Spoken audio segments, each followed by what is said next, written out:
Labadiena, šiandien mamos Kristinos pagalbos šauksmas. Mūsų situacija tokia. Turime sūnų, kuriam sukako 2 metai ir naujagimę, kurią prieš 2 dienas parsivežėme iš ligoninės. Berniuko reakcija į mergytę. Nori glostyti, bučiuoti, palaikyti, bet kai tik jį pradeda verkti, jis irgi susikiša rankytės į burnytę ir irgi verkia. Mes jam aiškinam, kad jį mažytė, jai pilvukas skauda, dėl to verkia. Bet jis neklauso, verkia, panikuoja ir net spiegia tol, kol tėtukas jį paima ant rankų. Manęs jis nepripažįsta, stumia kaip prieinu, spiegia, jį nori paglostyti. Jei kalbinu, piktai pasižiūri ir rodo su pirštu išeiti. Vyras šokdina nuo ryto iki vėlaus vakaro, prašosi ant rankų, jei supyksta mėto daiktus, verkia, jei pasiūlo valgyti ar šiaip kas nors neįtinka, rėkia tiesiog balsu. Mes stengiamės rodyti jam dėmesio, leidžiam ir sesutę paglostyti, bet jei jis suverkia, jis spiegia, dreba ir ieško tėvelio, o jei jo neranda, pasičiumpa savo šuniuką ir apsikabinęs verkia. Aš, kai tik turiu minutėlę, bandau visaip jį kalbinti, siūlau visus žaidimukus, kuriuos tik žaisdavom iki sesės atėjimo, dėja jis manęs nepripažįsta. Tai labiausiai drasko mano širdį. Bijau, kad traumuoju jį ir pradedu kaltinti save dėl per ankstyvai suplanuoto antrojo vaikelio. Su vyru nebežinome, ko griebtis. Aš bijau, kad tik nedingtų pienelis, nes nei galimybių, nei noro mišinukais maitinti neturiu. Bijau net pagalvoti, kas bus, kai vyrui pasibaigs mėnesio skirtos atostogos. Vyras net galvoja išeiti iš darbo. Tik net neįsivaizduojam, kaip tada gyvensim. Bet jeigu mūsų esamoje situacijoje to reikės, darysim viską dėl savo vaikų. Na, iš tiesų, pirmo vaiko atėjimas dažniausiai suteikia mums labai daug džiaugsmo. Ir mes suprantame, kad mūsų gyvenimas pasikeis, laukiame to pasikeitimo, bet džiaugsmas, kurį atneša pirmojo vaiko gimimas, dažnai nustelbia visus tuos rūpesčius. Bet to žinoma ir visi artimieji nepaprastai džiaugiasi, visi draugai nepaprastai džiaugiasi ir ta, euforija ir džiaugsmas yra visa apimantis. Tuo tarpu, kai gimsta antras vaikas, mes tikimės to paties, o dažniausiai, ir jau visi nebe šitaip džiaugiasi ir, nebėra tos euforijos, o realybė dažnai būna netgi sudėtingesnė, negu mes jos tikėjomės. Tai, ką išgyvena jūsų sūnus, yra normali reakcija. Ir mokslininkai sutarė, kad tokią reakciją ją galima sušvelninti, jeigu mes naudojame tam tikrus būdus ir imamės tam tikrų priemonių. Taip pat reikia iš pat pradžių aiškiai suprasti, kad toks elgesys nepraeis per vieną dieną ir per vieną savaitę. Jis gali trukti netgi iki 4 metų. Ir tai yra susiję ir su jūsų vaiko amžiumi, ir susiję su tuo, kad jūsų šeima atėjo naujas narys, kurį pirmasis mato kaip įsibrovėlį. Ir kodėl yra sudėtinga pirmajam susitaikyti su ta mintimi, kad jų šeimoje atsirado naujas žmogus. Visų pirma, jau nekartą esu kalbėjusi apie tai, kad tai priklauso nuo vaiko asmenybės. Kiekvienas vaikas skiriasi ir jo reakcija, vaiko reakcija į brolio ar sesers gimimą kiekvieno yra skirtinga. Taip pat tyrimais jau yra įrodyta, kad tie vaikai, kurie turėjo labai glaudų ir artimą ryšį su mama, tie paprastai sudėtingiau priima naujojo nario atėjimą dėl to, kad jie į jį iš karto pradeda žvelgti kaip į konkurentą. Tuo tarpu, jeigu artimesnis ryšys buvo su tėvu, paprastai reakcija yra netokia audringa. Jūsų atveju, kai jūs sakote, kad jūs vaikas labai atstumia, labai pyksta, tai gali būti būtent dėl to, kad jūs, kaip ir sakote, turėjote labai artimą ryšį su vaiku iki sesutės gimimo. 2 metų vaikams yra taip pat sudėtinga susitaikyti su brolio ar sesers atsiradimu, tai yra būdinga jų amžiui, dėl to, kad jiems vis dar labai reikia artumo ir, ne tik emocinio, bet ir fizinio artumo su tėvais. Ir kuo labiau stresuojate jūs, tuo labiau stresuoja ir vaikas. Jūsų atveju akivaizdu iš to, ką jūs rašote, kad jau, ir tėtis nebežino, ko griebtis, ir jūs nebežinote, ko griebtis, ir jūs išgyvenate stresą, ir netgi tėtis svarsto mesti darbą. Tai rodo, kad, jūsų šeimoje tvyroja įtampa, o ta įtampa persiduoda ir vaikeliui. Taigi reikėtų su tuo padirbėti. Apskritai, ką jaučia vaikas, kai gimsta kitas, ar ne, mes daug kalbame apie tai, kad jisai yra nustumiamas nuo savo sosto. Dabar jau literatūroje tikrai ne vienoje vietoje yra naudojamas toks pavyzdys, kurį aš irgi drąsiai naudoju ir man jisai labai patinka. Tai yra, tarkim, tokia situacija, kad jūsų sutuoktinis jums pasako, kad ar sutuoktinė mielasis, viskas yra labai puiku, aš tave labai myliu, bet, tu esi toks nuostabus ir toks vienintelis, kad vis dėlto nusprendžiau, kad ir antras toks būtų labai puikus dalykėlis. Ir tada, kai ateina tas, naujasis narys šeimos, ar ne, jūsų sutuoktinis pamato, kad jisai yra ir jaunesnis, ir, sulaukia labai daug dėmesio iš šeimos, visi su jumis tik tai pasisveikina, o naujokui sako, kaip puiku, koks tu nuostabus, kaip aš tavimi džiaugiuosi, ar ne? Natūralu, kad tokios reakcijos iššauktų pavydą, galbūt net, didžiulį pyktį.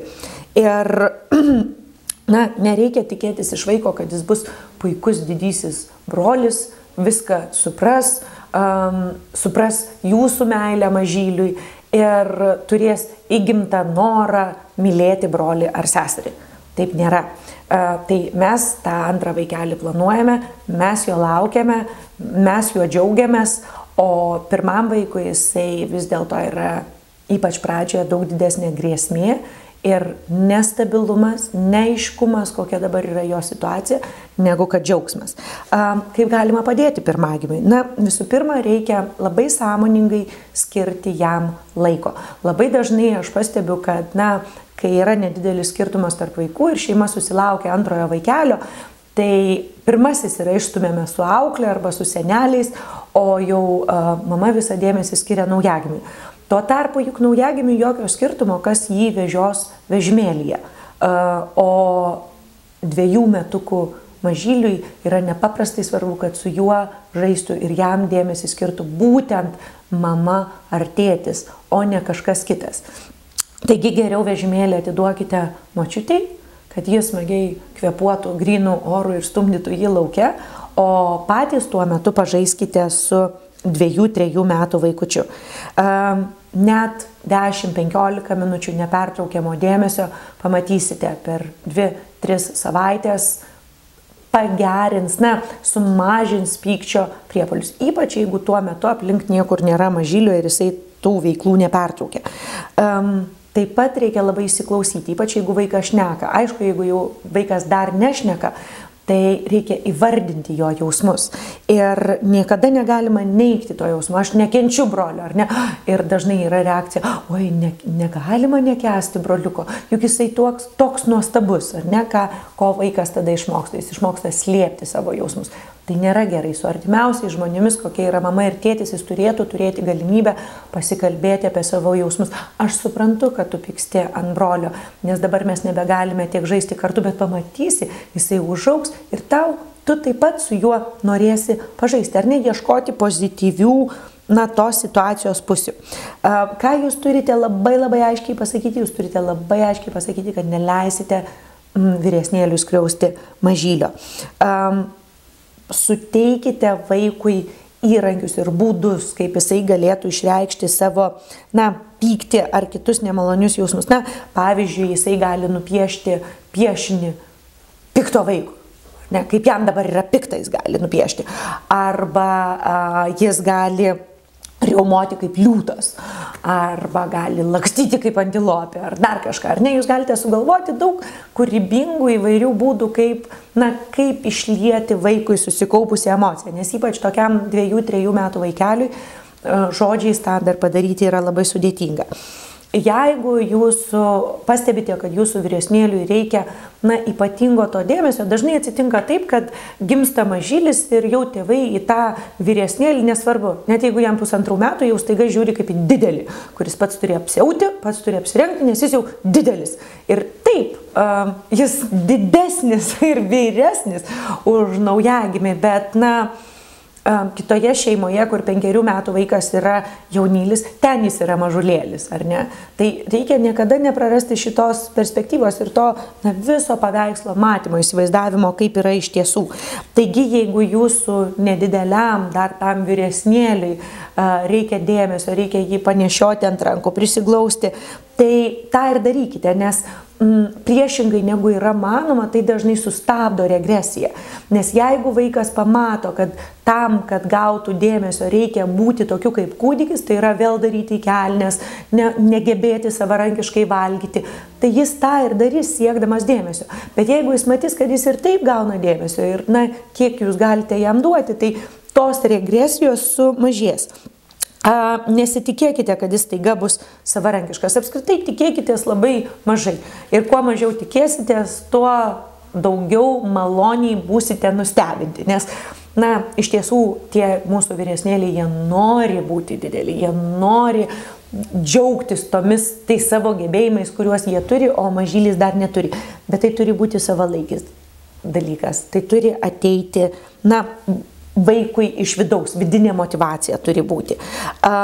Nepamirškite, kad kai ateina svečiai, jie dažniausiai dovanas atneša tik tai mažyliui. Taigi turėkite pasiruošę smulkmenų ir vyresnėliui, kad jie galėtų, kad tas vyresnėlis nesijaustų staiga nustumtas. Priminkite, ypač jeigu tai yra seneliai ar artimi draugai, kad jie prisėstų prie vyresnėlio. Tam kūdikiui dar tikrai nėra taip svarbu, kad visi nuo jo akių ir rankų neatitrauktų. Suprantu, kokia tai yra didelė pagunda ir kaip visi to nori, bet paraginkite visus praleisti bent keletą minučių su vyresnėliu.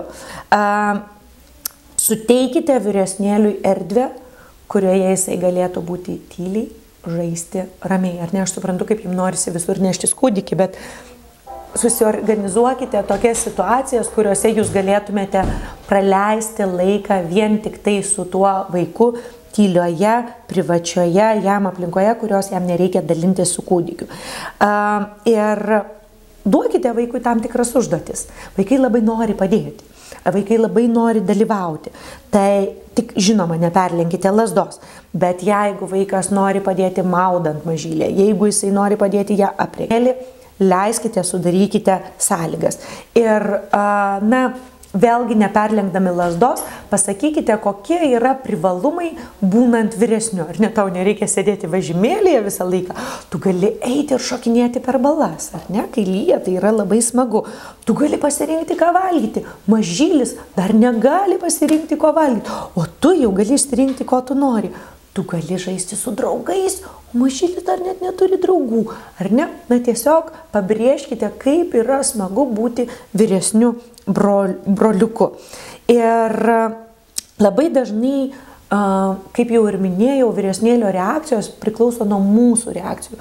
Jeigu mes reaguojame audringai, tai ir jis reaguos audringai. Nėra teisinga tikėtis, kad viskas eis kaip ir sviesta, bet lygiai taip pat nėra teisinga tikėtis, kad konfliktai ir įtampa turi būti nuolatinių mūsų palydovų. Jeigu mes pastebėsime tuos pozityvius dalykus ir sugebėsime atrasti ramybę, tai nusiramins ir vyresnėlis. Kitas dalykas, tokia nedidelė klaida, kurią dažnai daro tėvai sulaukę antrojo mažylio, tai yra, kad kai tik mažylis kniurkt, jau pašoka tėvai ir lekia prie mažylio. Nors, tarkim, skaitė tuo metu knygą vyresnėliui.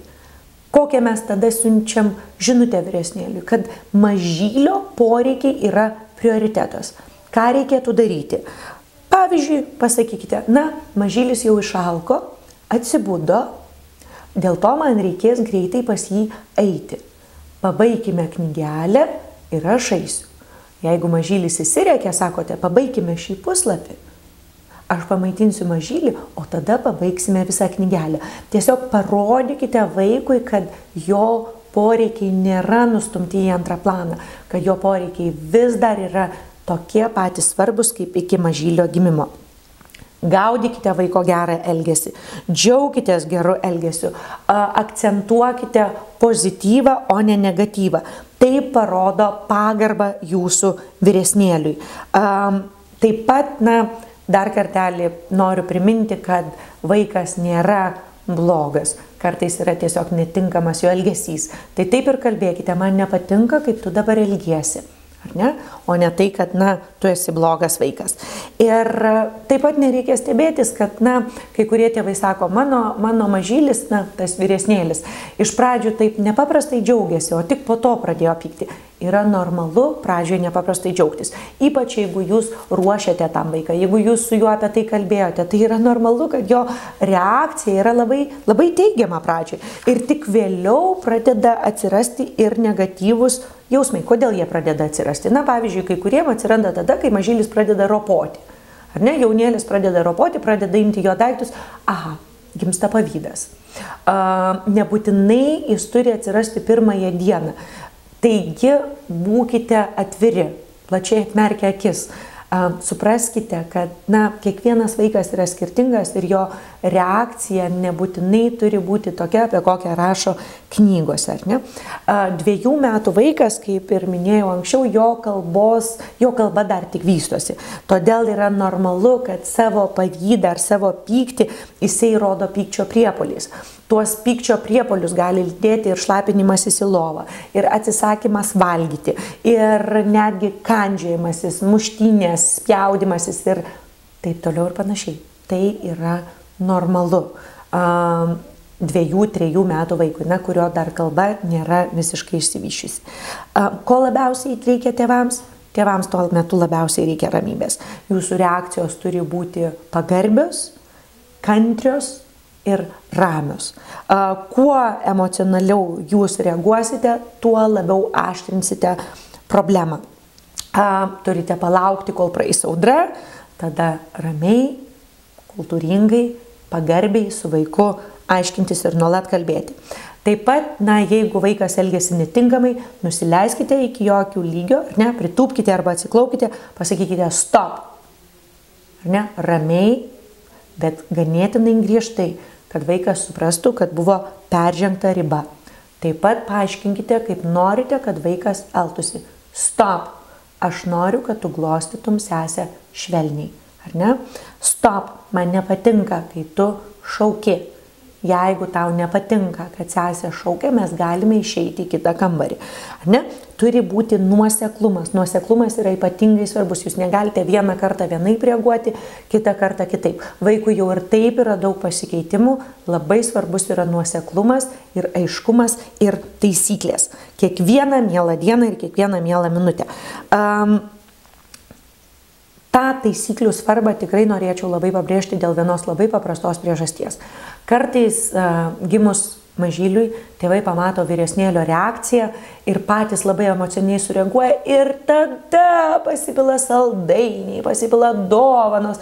Vaikas gali eiti miegoti, kada tik nori, daryti, ką tik nori, nes tėvai taip nori tarsi išpirkti savo kaltę ir nemalonų jausmą. Viskas. Mažylis jau gimė, yra kaip yra, jo atgal į ligoninę nebenuvešite. Jeigu jūs norite savo namuose taikos ir ramybės, tai kurį laiką supraskite, kad gali būti sunku, bet taisyklės dėl to neturi pasikeisti. Jeigu jūsų nuomonė vaikas turi žiūrėti televizorių tik penktadieniais ir tik vieną filmuką, tai ta taisyklė, kokia buvo iki brolio ar sesers gimimo, turi išlikti ir jam gimus. Nes kitaip vaikas nesupras, kas čia įvyko. Ar ne? Jūs turite, jeigu grįžtate iš ligoninės, nepamirškite, kad pirmas dalykas, ką jūs turite, tai apsikabinti vyresnėlį, pasakyti, kaip jo pasilgote, kaip laukiate šio susitikimo, kad kūdikis yra, ne pakaitalas, o tiesiog papildas tos šeimos, ar ne? Taip, tu turi naują sesutę, bet ji niekada nebus tokia kaip tu, ji niekada nebus tavimi, ar ne? Ir tiesiog savo elgesiu, savo kalbomis turite vaikui tą parodyti. Nepamirškite fizinio kontakto svarbos, ar ne? Palaikykite vaiką ant rankų, panešiokite. Dvimečiui dar yra nepaprastai svarbu ir fizinis kontaktas, ir tos patirtis, kurias jis turėjo iki sesers gimimo, kad jos tikrai nesumažės. Nesitikėkite iš jo per daug. Jeigu, vaikas ima ypatingai bandyti ribas, prisiminkite, kad dabar ribos ir taisyklės yra itin svarbios. Taisyklės šiuo metu reiškia, kad jo tėvai nepasikeitė, kad viskas yra taip pat, kad tėvai jį myli ir kad tėvai mane sustabdys, kai reikia, kad aš būčiau sustabdytas. Ta labai yra svarbu suprasti. Nesitikėkite, kad jis būtų geras brolis, arba kažkas būtų gera sesė, ar ne, didžioji sesė ir taip toliau. Patikėkite, ne visada tai atrodo kaip labai, puikus dalykas. Ir vaikas turi turėti motivaciją būti tuo didžioju broliu arba didžiąją sesę, nes jis tikrai gali pasakyti, žinote ką, aš visai to neprašiau. Ir vaikas užaugs, jis užaugs tada, kada laikas, jisai subręs, jisai viską supras. Ir tie linksmieji amerikietiški kalneliai, kurie paprastai būna gimus broliui arba sesiai, kažkada išsilygins. Ir jau vien mažylio atėjimas į šeimą privertė vyresnėlį suaugti. Nuo tos dienos, kai jūs parsinešate mažylį namo, vyresnėlis niekada nebebus mažylių. Ir tai jau yra pakankamas pasikeitimas, su kuriuo reikia duoti laiko vaikui susitaikyti. Bet jisai susitaikys, taip kaip susitaikė milijonai vaikų iki jo ir milijonai vaikų po jo. Tik reikia nepamiršti, kad jam reikia tuo metu ypatingos meilės, ypatingos supratimo. Jums reikia susidoroti su savo nerimu ir su savo kaltės jausmu. Tėtei darbo tikrai dėl to nereikia mesti. Reikia ieškoti būdų, kaip jūs savo šeimoje galite, susidėlioti naujus vaidmenis, kad visi jaustumėtės tvirti, kad visi jaustumėtės patenkinti savo naujoje situacijoje, ar ne? Ir visi laikini sunkumai, jie pasimirš, aš galiu jūs užtikrinti, kad viskas praeina. Ir dažniausiai tada, kai jums atrodo, kad niekada nebepraeis, iš tiesų tai praeina. Ir tada neabejoju, kad visi džiaugsitės savo didesnę šeimą. Stiprybės.